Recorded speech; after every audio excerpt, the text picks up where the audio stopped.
రామచిలకలతో చెప్పి రాయించామే పత్రిక రాజహంసలతో పంపి ఆహ్వానించాంగా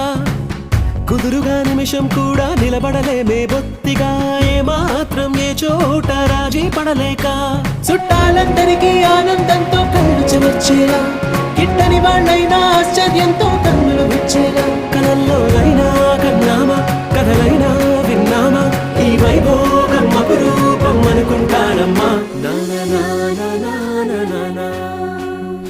అందాల కుందనపు బొమ్మవని జత చేరుకున్న చంద్రుని వందేల